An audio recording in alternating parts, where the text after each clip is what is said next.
Welcome to the Hamakua Homestead. My name is Tiffany, and on this channel, I'm taking you along for all the adventures here on the ranch.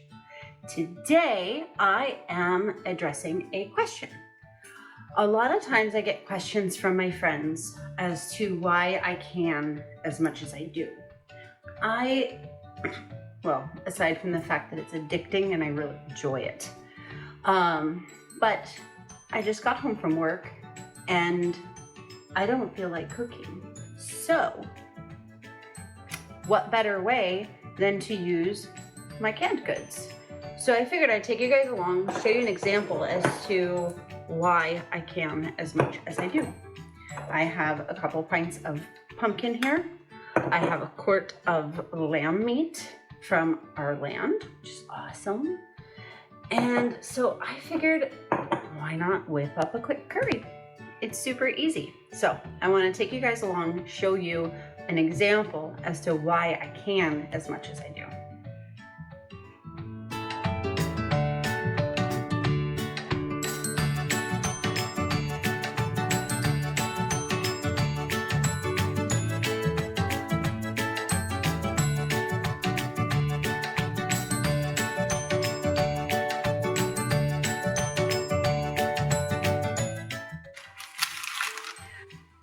Thanks to the recommendation of Becky over at Acre Homestead, I save my onion peels and my garlic peels, and I just keep them in a bag in the freezer, and then when it's full, I like to add it to my bone broths or just make a whole big batch of vegetable broth.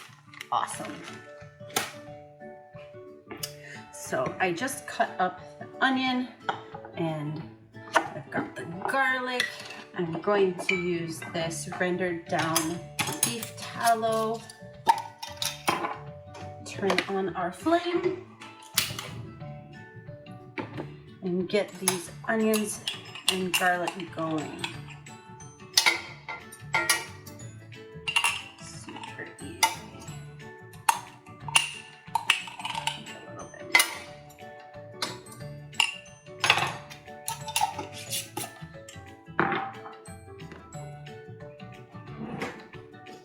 Because this is a quick after work meal, I am going to cheat and use store-bought diced garlic.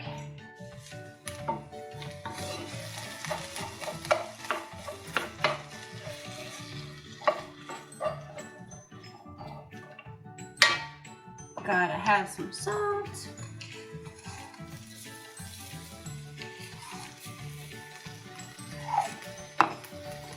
And our pepper.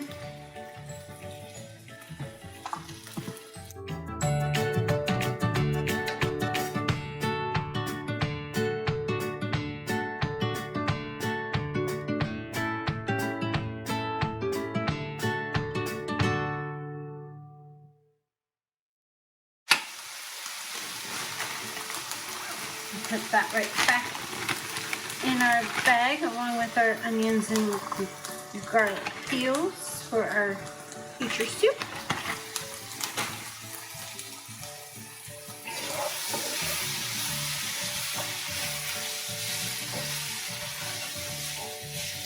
Trying not to burn the garlic. I probably should have left that out until after. You know what? I'm going to grate this instead.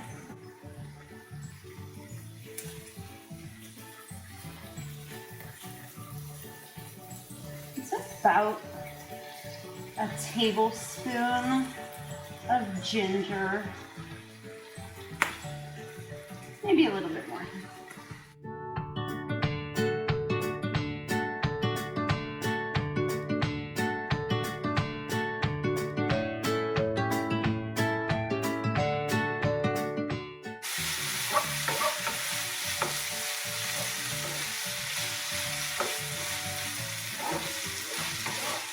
I'm going to add our quick and easy curry powder. I have a tablespoon. Here it is.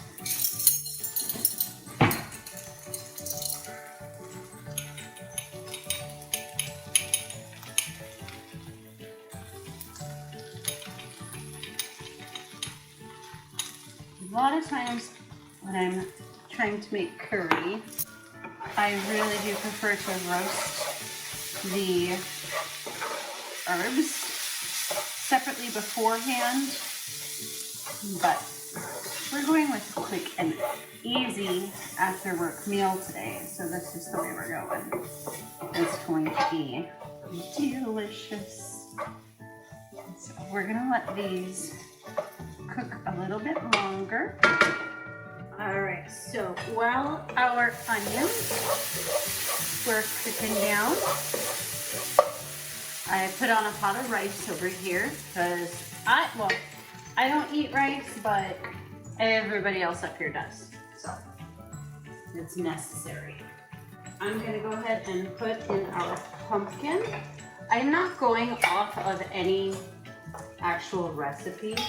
I am going off of afterwork instinct.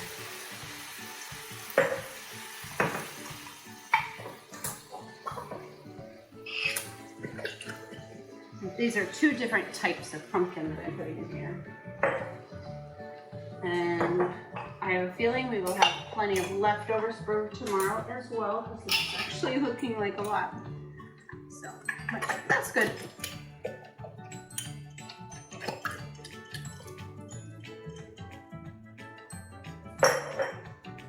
All right, so we're just gonna let that cook down.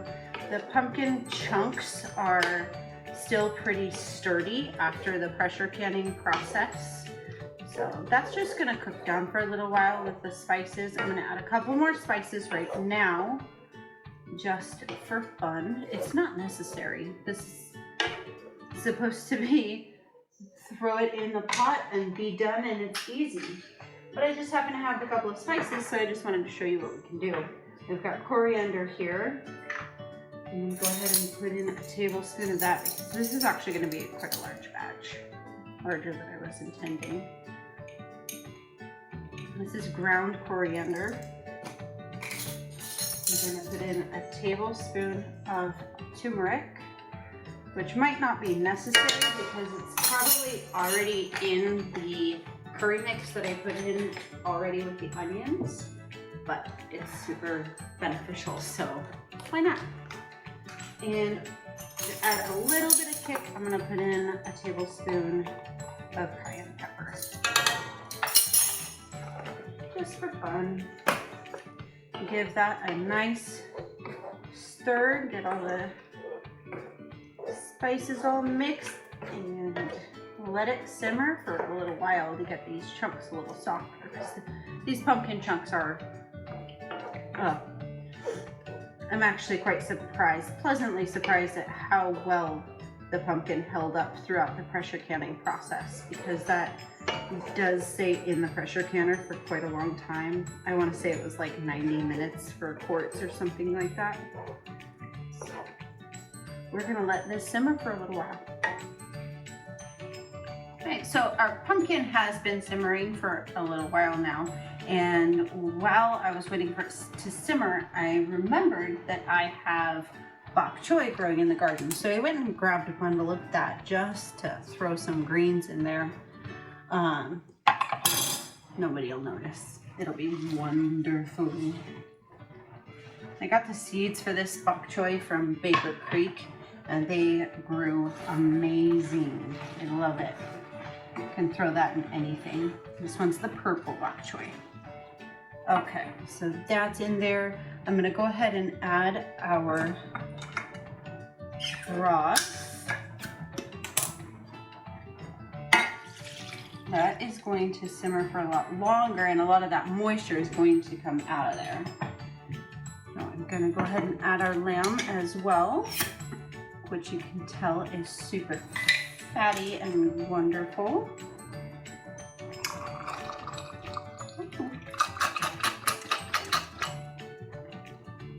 Maybe. Oh, I might need another lamb for this. Yep, I'm gonna need a second tare lamb.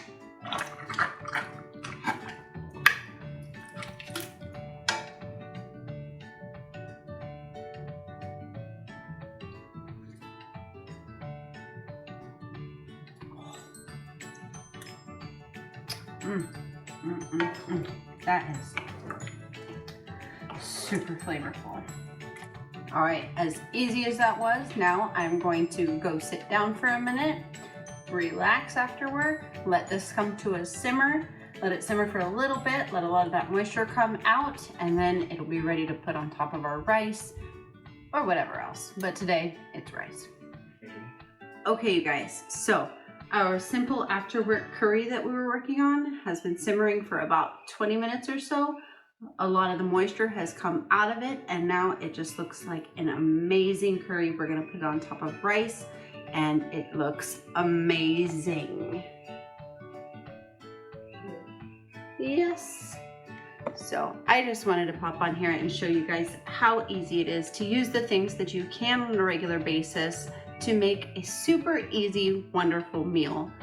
I put in a bunch of different spices in here, not necessary. You could just put your pumpkin, your coconut milk, you could put your lamb in there and just your basic curry powder, or you could go excessive. Not excessive, but you could also roast your spices and things like you should proper. This is not a traditional curry by any means, but it's just a quick and easy, wonderful meal for your family to enjoy out of your canned goods that you already have on your shelf. So I just wanted to share that with you guys. If you like this video, give me a thumbs up. Be sure to subscribe below, and I will see you guys very soon. Thank you. Don't pay attention to the camera. Give it a try.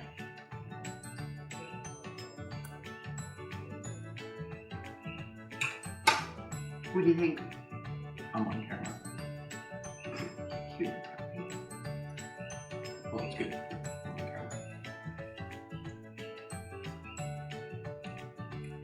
Oh, yeah.